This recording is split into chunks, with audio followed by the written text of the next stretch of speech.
Good evening. So I'm Jessica Walker. I'm the president and CEO of the Manhattan Chamber of Commerce.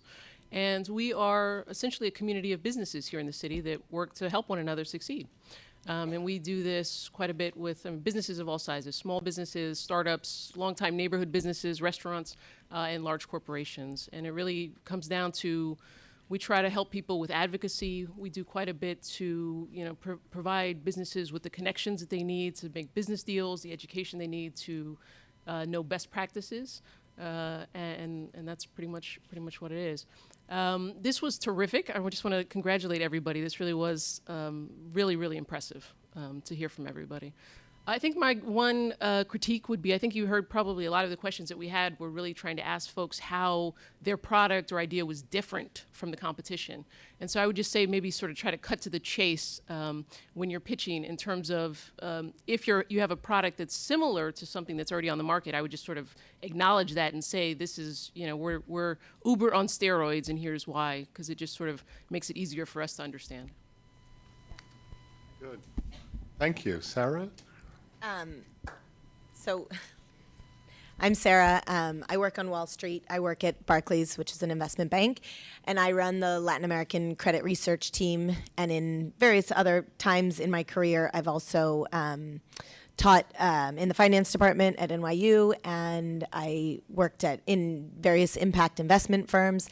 And what I sort of wanted to say, because I think that working at a big investment bank doesn't sound like a very natural fit for something like this, and I thought that Stan's talk was really interesting in drawing the links between being a real estate developer and entrepreneurialism, and I get a lot of joy from being an entrepreneur within a huge investment bank, because anyone who wants to invest in Latin America can only come to my team at Barclays. And so all of the decisions are ours, or mine specifically. So I decide what we're going to cover, and I decide the companies that we're going to focus on, and I decide what we're going to publish and how we're going to market our ideas to clients. And so I think that it would be really exciting if all of you went out and started small companies of your own, but I also think that there are opportunities to find the same bits of excitement that you get from being an entrepreneur within a more established industry like real estate or like financial services. I think that same sort of buzz from making your own decisions and then, launching a product or marketing a product, you can get that within more traditional career paths as well. Can we ask you a little bit about The Amazing Race? Yes. So also I was on The Amazing Race, which is a reality show on CBS.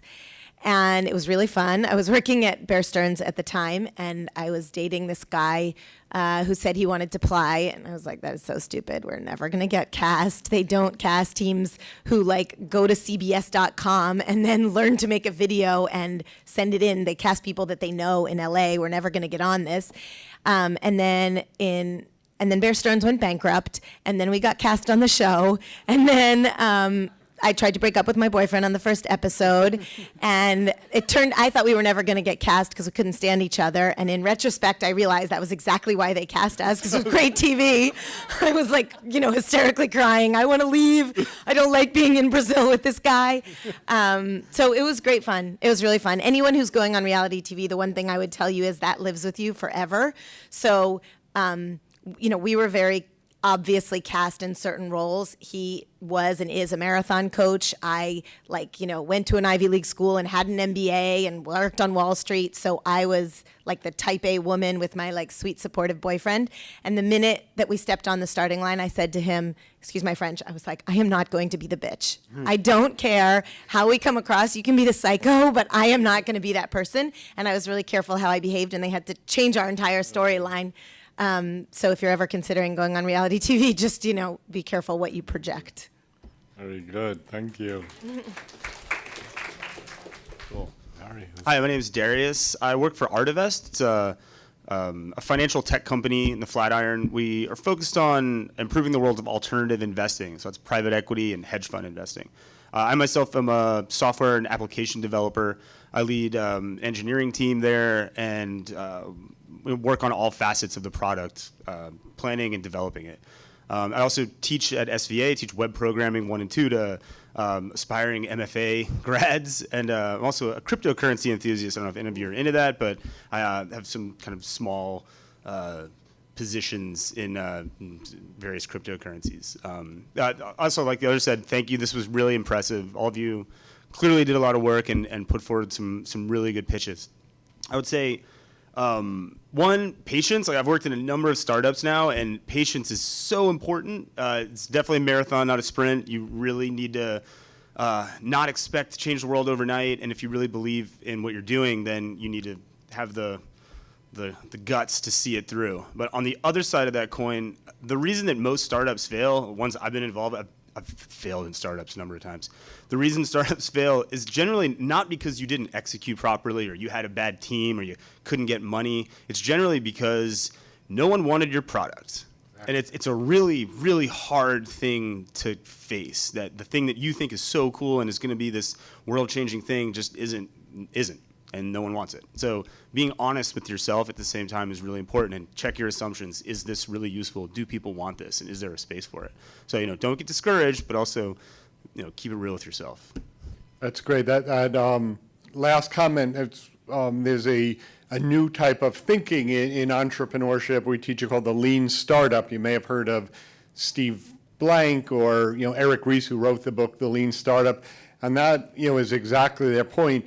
It's a startup is an experiment, not just in whether something can be built, but should it be built.